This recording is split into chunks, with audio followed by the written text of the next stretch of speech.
Buenas tardes compañeros, somos el equipo 1 y está conformado por Eduardo Bautista, Enrique Mora, Rosa Méndez, Juan José González y Evelyn Graciela. Nosotros le vamos a presentar la política financiera. ¿Qué es la política financiera? Es la parte de la política económica que se encarga de formular los objetivos, señalando los instrumentos adecuados para controlar los ingresos y administrarlos, así como para elaborar el gasto del sector público. Los instrumentos Su principal instrumento es el gasto público, que en México está determinado por la Ley de Egresos de la Federación. Aspectos que incluye la política financiera en su expresión más amplia. La política financiera incluye la política fiscal, política de gasto público, política monetaria y crediticia y política bancaria. Estas son aplicadas para fomentar el desarrollo económico sustentable del país. Hola, ¿qué tal? Yo les presentaré eh, los subsectores en los que se divide el Estado o el sector público. Y bueno, pues prácticamente el sector público representa la propiedad colectiva o pública, lo que es contrario pues al sector privado, que es donde está la propiedad individual o de personas o de empresas. Eh, para empezar, el sector público se compone por dos sec- pues, elementos. Está el subsector gobierno y está el subsector de organismos descentralizados y empresas estatales. Prácticamente el subsector gobierno incluye a las instituciones y organismos que representan a los poderes que se tienen de ello. Y el sector público descentralizado, por su parte, pues incluye a todos los servicios y empresas estatales en las que el Estado tiene alguna participación en su propiedad. Pues prácticamente las funciones del sector público, se defiende una idea de un estado de bienestar. Así que, pues prácticamente eso sería todo sobre el sector público. Pasamos a esto que antes de pasar a una tabla quiero explicar un poco sobre qué es el gasto programable y el gasto corriente. Pues bueno, principalmente hay el gasto programable y no programable. Eh, en estos, el gobierno federal excluye a las empresas productivas del Estado como Pemex y la Comisión Federal de Electricidad y entes de control directo como el IMSS o ISSSTE. El gasto programable prácticamente es aquel que usa el gobierno para proveer bienes y servicios a la población, así como el gasto en programas sociales y todo aquello necesario para la operación de instituciones gubernamentales. O sea, es un gasto que se hace para el mejoramiento de algunas instalaciones que brindan bienes y servicios a la población. Por otra parte, el gasto corriente es la adquisición de bienes y servicios realizados por el sector público sin incrementar el patrimonio federal. Se refiere al gasto en servicios prácticamente, como salud o educación, o de bienes consumibles como el agua potable. Ahora sí pasamos a la tabla, la cual nos presenta el gasto programable del sector público presupuestario, que es la clasificación económica del 2001, 2015. Eh, Representan millones de pesos. Aquí luego tenemos el total en millones y abajo tenemos el gasto corriente, o sea, lo que se gastó en bienes y servicios de consumo, de educación y todo eso. Más abajo pues tenemos los servicios profesionales, otros gastos, gastos de capital, obras públicas, bienes muebles e inmuebles, entre otros. Y pues esto prácticamente sería todo sobre mi tema. Gracias. Buenas tardes, yo les voy a hablar sobre las funciones de la Secretaría de Hacienda y Crédito Público, por sus siglas SHCP. Para entrar más en contexto, la Secretaría de Hacienda se encarga de sugerir, guiar y gestionar las finanzas públicas del gobierno mexicano. Uno de los objetivos de la SHCP es la administración eficiente de las finanzas públicas. Además, persigue un crecimiento económico sostenido que vele por el bienestar de México. Funciones de la SHCP. Se fundamenta en el artículo 31 de la Ley Orgánica de la Administración Pública Federal de México. Se divide en tres grandes rubros, que es el impuesto, el gasto y el presupuesto. En esta diapositiva veremos de manera más detallada. Objetivos. El gasto público sirve para que el Estado mexicano financie sus actividades. Por ello es un instrumento fundamental de la política económica que a lo largo de los años ha permitido promover el crecimiento del país, así como de las ramas y los sectores económicos. Los principales objetivos que persiguen la política financiera mediante el gasto público son los siguientes 10. Número 1. Promover el crecimiento y desarrollo económico-social sustentable mediante el gasto en infraestructura, educación, salud y servicios en general. Número 2. Financiar las actividades del sector público, tanto del gobierno federal como de los organismos descentralizados y empresas estatales, mediante el gasto corriente, es decir, ejecutando los programas gubernamentales. Número 3. Realizar inversiones públicas que permitan aumentar la producción y productividad de los bienes que produce el Estado y aumentar y mejorar los servicios públicos. Número 4. Apoyar las actividades económicas y sociales que se consideren prioritarias para el desarrollo y que el sector privado no atiende por su baja rentabilidad. Número 5. Distribuir el ingreso en forma regional, por ramas económicas e individuos, de tal suerte que una mayor cantidad de mexicanos disfruten de los beneficios que otorga el crecimiento y desarrollo del país.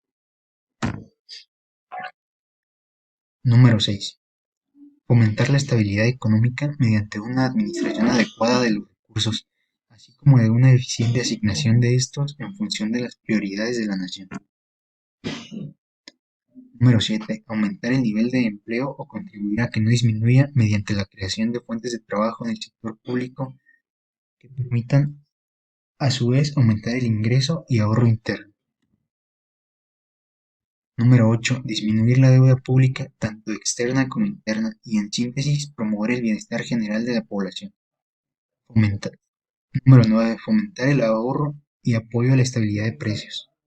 Número 10. Apoyar la descentralización financiera. Análisis crítico.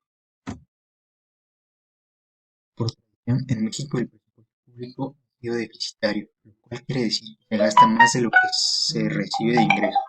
Por ello, el Estado ha recurrido al financiamiento externo mediante la contratación de deuda y la emisión de moneda.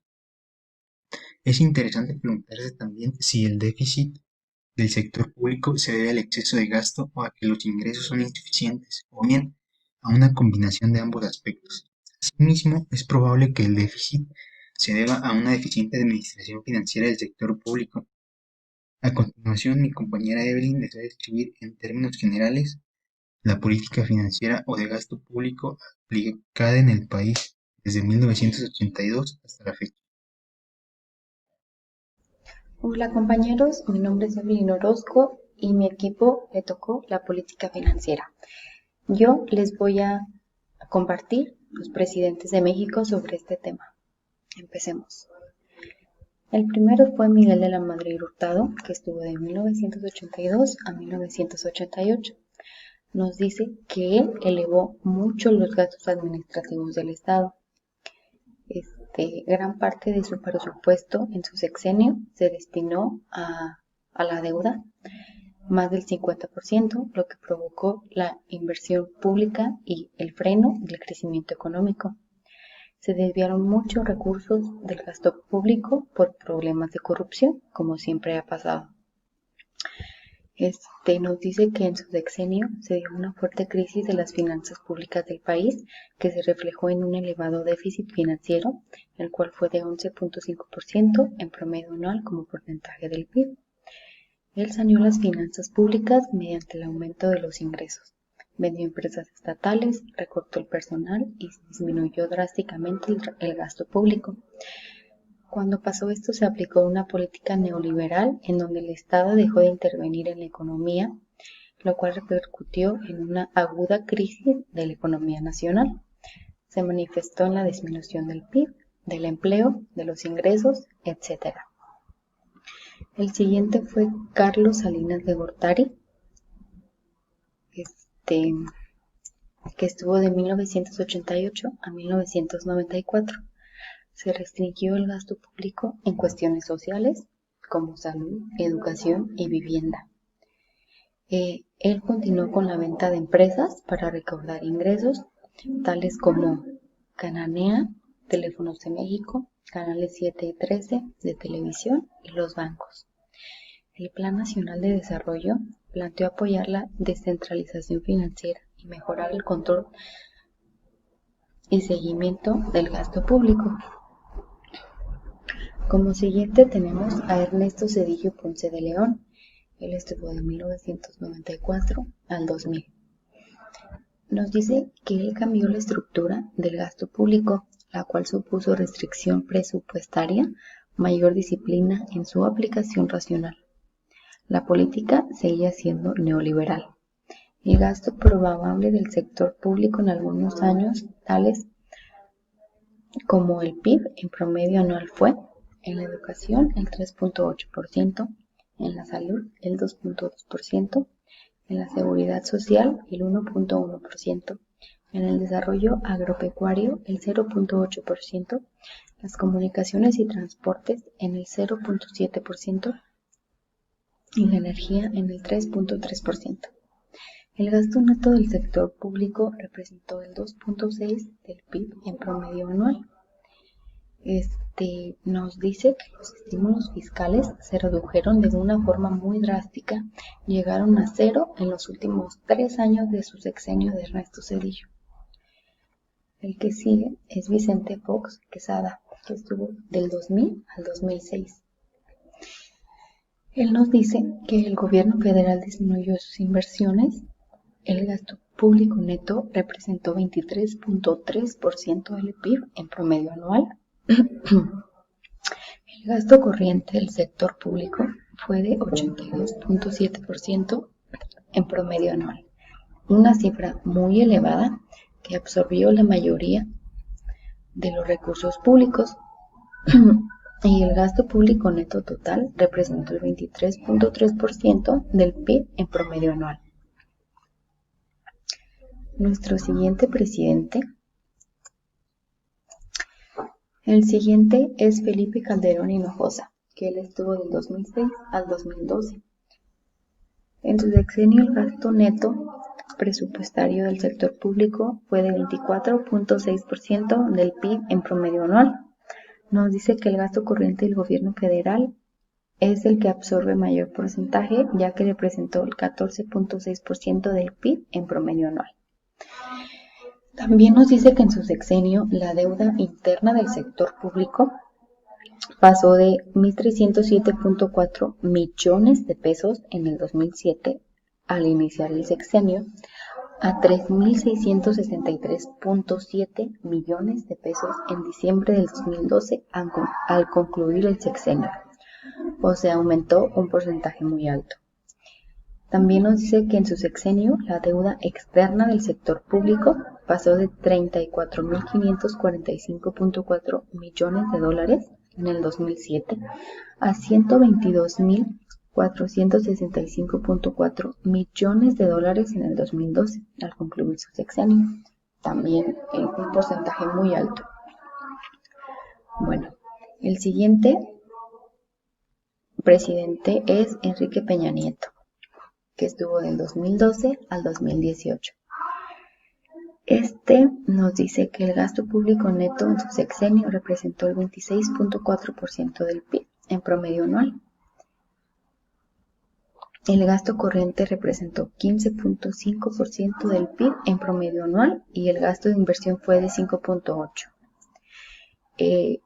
En igual que el anterior, se dice que la deuda interna neta del sector público pasó de 3.203.1 millones de pesos en diciembre del 2012. Pasó a 4.556.4 millones de pesos en diciembre del 2015. Es decir, tuvo un crecimiento del 42.2% en solamente 3 años, compañeros. La deuda externa neta del sector público pasó de 121.801.8 millones de dólares en diciembre del 2012 a 147.644.1 millones de dólares en diciembre del 2015. con un incremento de 21.2. Por último, tenemos a nuestro presidente actual, Andrés Manuel López Obrador, que estuvo desde el 2018 hasta años transcurrentes, que va a ser el 2024.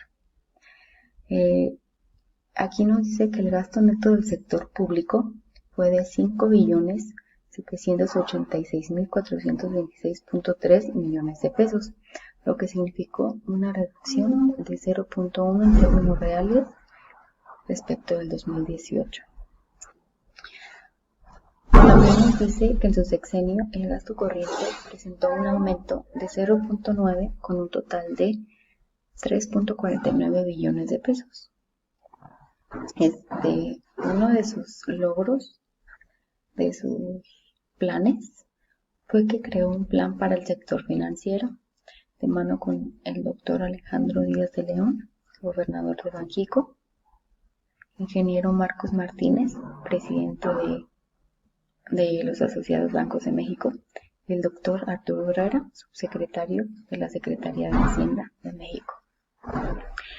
Este plan para el sector financiero consistió en impulsar la inclusión financiera mediante el desarrollo de la banca digital a través de dispositivos móviles, fortalecer y mejorar las condiciones en las que los trabajadores acceden a los créditos de nómina, permitir que los mexicanos entre 15 y 17 años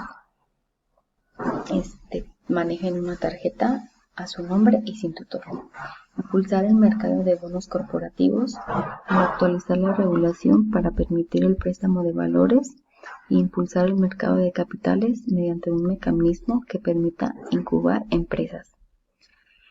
Reconfiguración y fortalecimiento a la banca de desarrollo para beneficiar a 15 millones de nuevos clientes en zonas rurales, municipios marginados y áreas semiurbanas en donde no llega la banca múltiple.